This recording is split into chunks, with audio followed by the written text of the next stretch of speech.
स्वादिष्ठान की शुद्धिकरण के लिए उसी सफ़ेद प्रकाश में जाकर फिर मूलाधार से कुछ ऊपर की ओर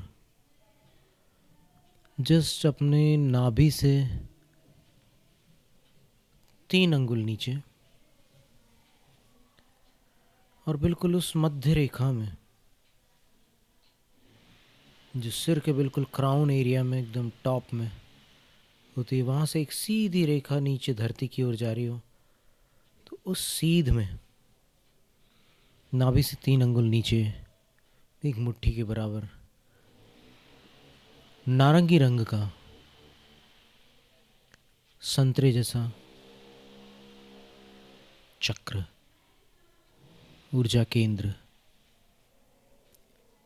स्वाधिष्ठान उसका नाम है। चाइनीज लोग उसको टैंटियन बोलते हैं और उसको अत्यंत महत्वपूर्ण मानते हैं चीनी लोग, क्योंकि वहां से चेतना का बड़ा घनिष्ठ संबंध है, उनका कहना है।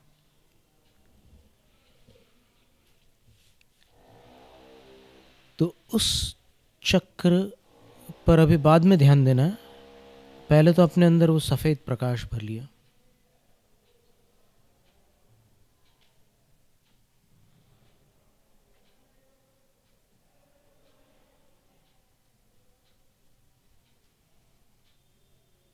दोनों पैरों के तलवे, दोनों हथेलियां,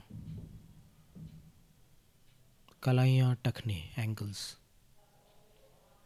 घुटने, कोहनियां, हिप जॉइंट्स, कंधे, इन सबको ढीला छोड़ दिया।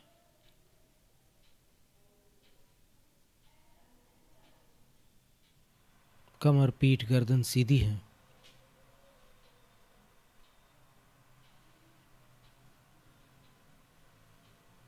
पेट को और छाती को ढीला कर दिया, पूरी पीठ को ढीला कर दिया, गर्दन को, चेहरे को, आंखों को, ललाट को और सिर को पूरा ढीला छोड़ दिया। श्वास आ रही है, जा रही है।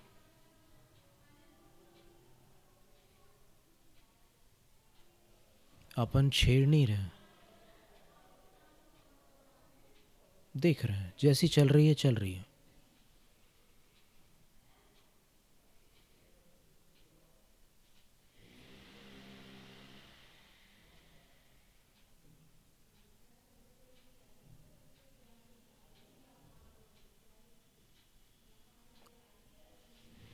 अब वही शरीर के मध्य भाग में एक सफ़ेद बिंदु है, उसमें से सफ़ेद प्रकाश निकल रहा, और वो प्रकाश बढ़ता बढ़ता बिल्कुल उज्जवल सफ़ेद ब्राइट लाइट हो गया है।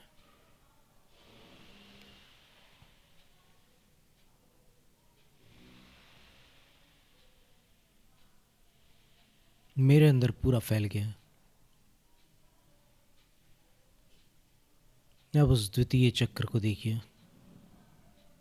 नाभि से 3 अंगुल नीचे शरीर की मध्य रेखा में बीचों बीच एक मुट्ठी के बराबर नारंगी रंग का, ऑरेंज कलर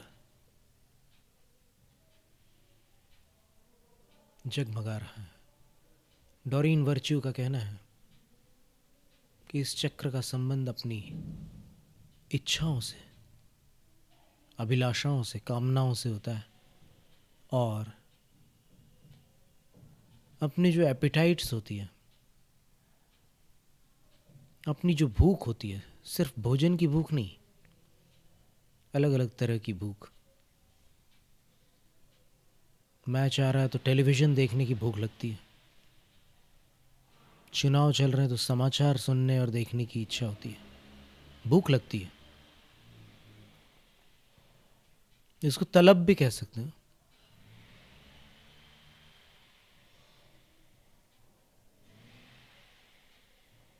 उससे है। अब इस चक्र को ध्यान से देखिए, उसके नारंगी रंग में कुछ धब्बे हैं, कुछ भूरे रंग के हैं, कुछ और गाढ़े मटमैले हैं, कुछ काले धब्बे भी हो सकते हैं संगति के प्रभाव से और बरसों से शुद्धिकरण न करने के कारण आज वो चक्र शुद्ध नारंगी नहीं दिख रहा है।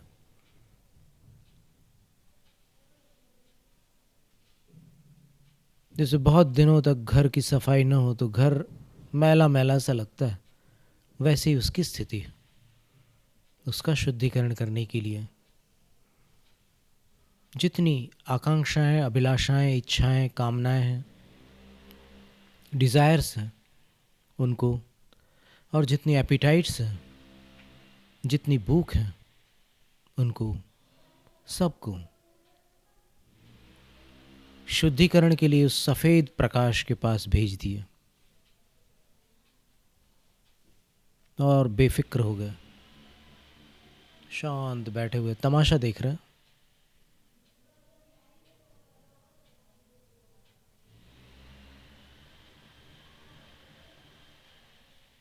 काम चल रहा है।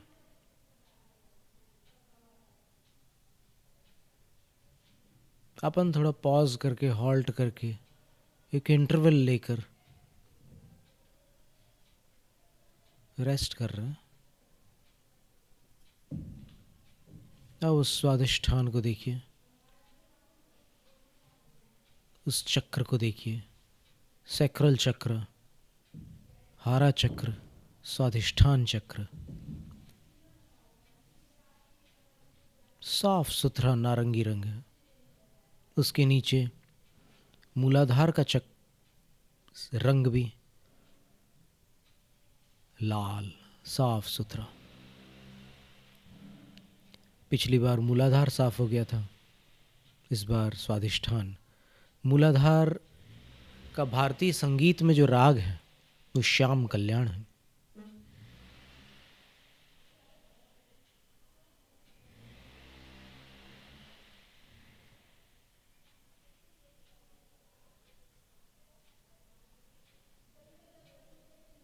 स्वादिष्ठान का राग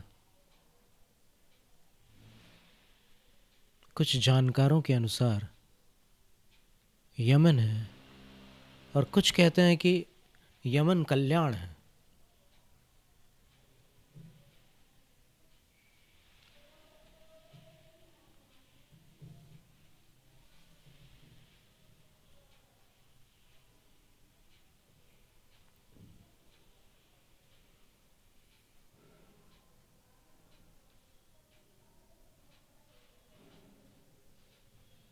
इन चक्रों की अपनी अलग अलग फ्रीक्वेंसीज हैं,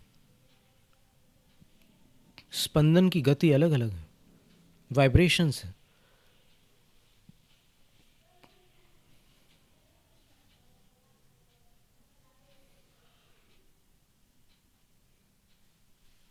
राग यमन सायंकालीन राग है, शाम को गाया जाता है।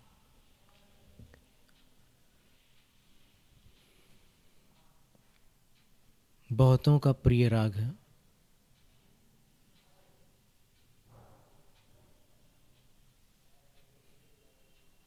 देखिए, हम नमोकार मंत्र यमन में पढ़ते हैं।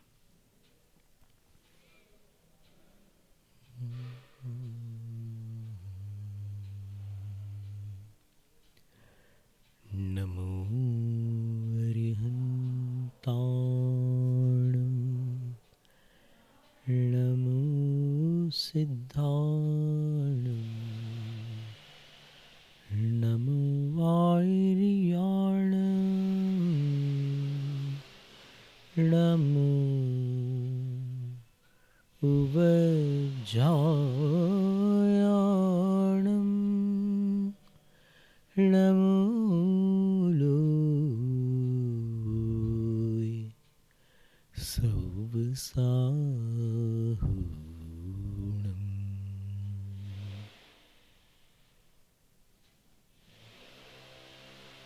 आदिनाथ भगवान का एक कीर्तन भी हमने इसी राग में तैयार किया था। जय जय आदिश्वर स्वामी, जय जय आदिश्वर स्वामी, जय जय आदिश्वर स्वामी, जय जय आदिश्वर स्वामी।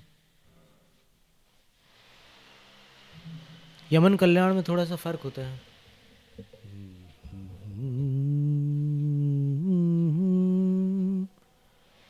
ना ना ना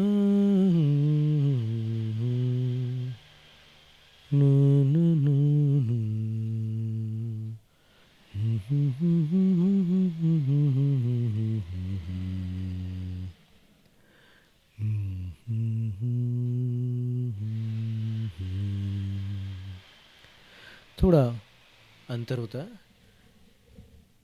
तो ऐसे विभिन्न रागों से न जाने क्यों और कैसे कार्य होता है।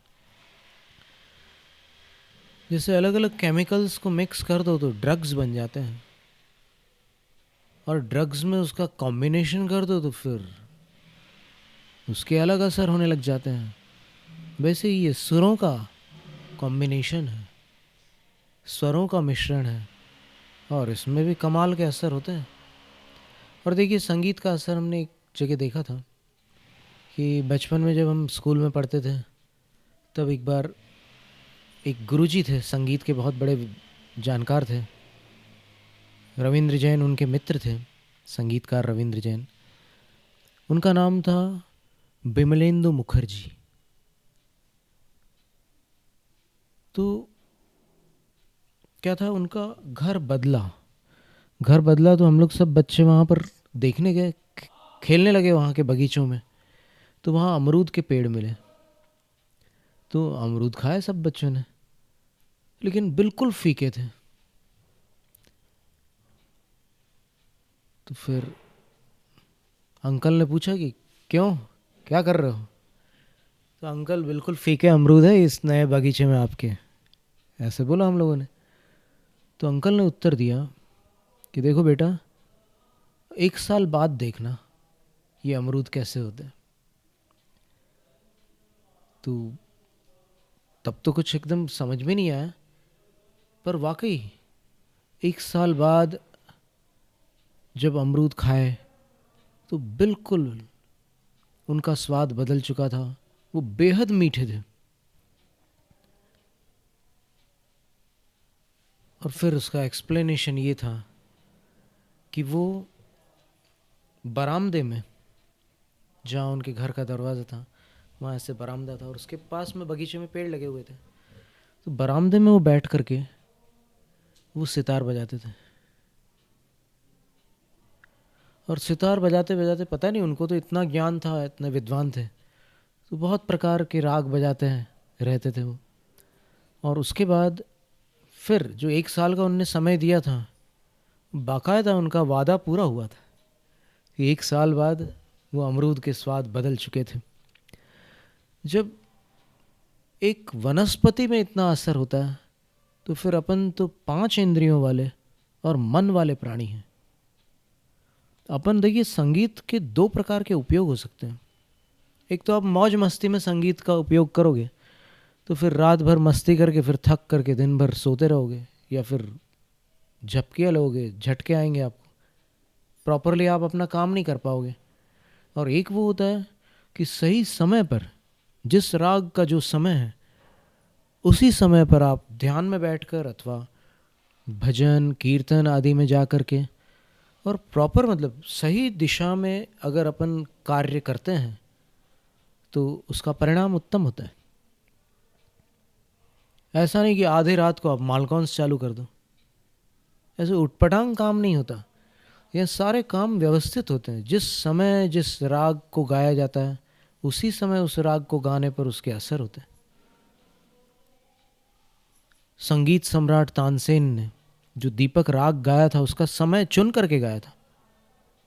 वो जानते थे कि दीपक राग इस समय गाने पर दीपक जलेंगे, लेकिन उन्होंने सुरक्षा भी बना रखी थी, अपनी बेटी को सिखा रखा था कि दीपक राग बहुत खतरनाक होता है, क्योंकि उससे जब दीपक जल जाते हैं तो फिर अपने शरीर की क्या स्थिति बनेगी। तो उनके अंदर भी दाह उत्पन्न हो गई गाते गाते। तो फिर उनकी बेटी ने मल्हार गाया बारिश गिरी, उसमें वो चले गए, तो कुछ सुकून मिला। और कुछ दिनों तक तो वो तकलीफ़ चलती रही, फिर भी अंत में ठीक हो गए। अभी 90 के दशक में कादम्बिनी नाम की कोई पत्रिका आती है, उसमें एक लेख छपा था कि तानसेन के घराने से कुछ संबंध रखने वाले कोई संगीतकार थे, उनको किसी ने चुनौती दी कि तुम दीपक गा करके बता दो, तब हम मानेंगे कि तुम्हारे वो सब रिश्तेदार थे तुम्हारे। बोले कि अब वो तो सदियां बीत गई, अब क्या है वो, तो अब हम लोग तो बहुत छोटे लोग हैं। नहीं नहीं, बोले तुम गाओ। इतनी कमाल की चीज़, वो ऐसे तो छोड़ के नहीं चले गए होंगे तानसेन। तब फिर ज़्यादा उकसाने पर जब उनने गाना शुरू किया तो वो तानपुरा जलने लगा था। तानपुरा होता है, आपने सुना हो, तंबूरा भी बोलते हैं उसको, 4 तार होते हैं उसके। जब वो 4 तार बजा के दीपक राग गाने लगे तो फिर वो तंबूरा जलने लगा। स्टॉप करना पड़ा। फिर मेरी अभी मल्हार नहीं आता किसी को कि बारिश गिरा दे ऐसा, तो मुझे कौन बचाएगा। फिर उसने वो स्थगित किया। ऐसी चर्चा आती है, अब क्या मालूम कितनी सत्यता है इसमें, लेकिन असंभव नहीं है। तो इसी प्रकार अगर भक्ति रस में जा कर के या फिर ध्यान के समय सिर्फ ओंकार को अलग अलग सुरों में गाया जाए, जैसे उदाहरण के लिए यमन में हमें ओंकार गाना हो तो ओंकार तो गा नहीं सकते, एक सुर है ओम, लेकिन एक के बाद दूसरा ओंकार, तीसरा ओंकार, वो अपन यमन में कर सकते हैं। ओम ओम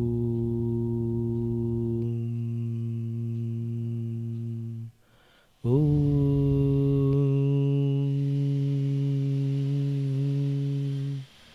ओम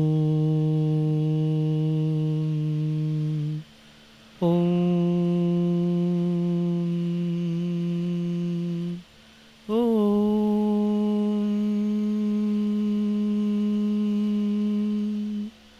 ओम,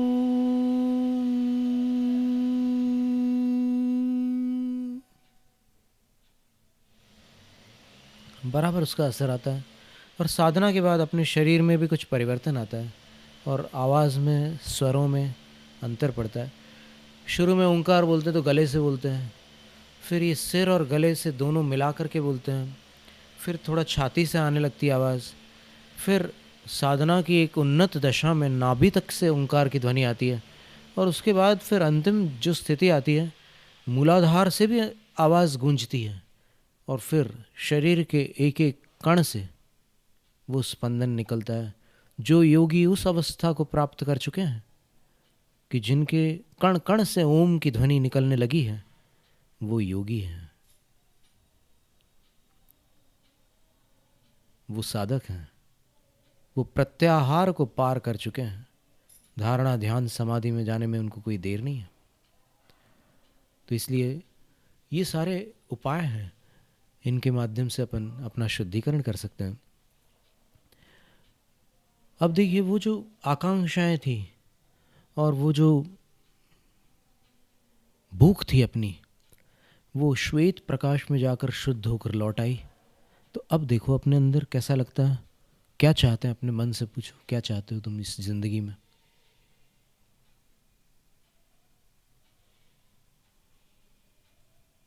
इस सवाल के हर उम्र में अलग उत्तर होते हैं। वो छोटा बच्चा बोलता है खिलौना चाहता हूँ, चॉकलेट चाहता हूँ। थोड़ा बड़ा होने के बाद बुक्स चाहता हूँ, या फिर कोई कंप्यूटर गेम्स चाहता हूँ। और बड़ा होने के बाद लैपटॉप चाहता हूँ, या फिर और फलाने सॉफ्टवेयर चाहता हूँ, ये एप्लीकेशंस चाहता हूँ। और बड़े होने के बाद फिर वो सब चेंज होता रहता है। लेकिन इसका शुद्धिकरण आप करते रहोगे तो फिर आप देखना, आपकी इच्छाएं गलत दिशा में कभी नहीं जाने वाली। जैनम जयतु शासनम, जैनम जयतु शासनम, जैनम जयतु शासनम।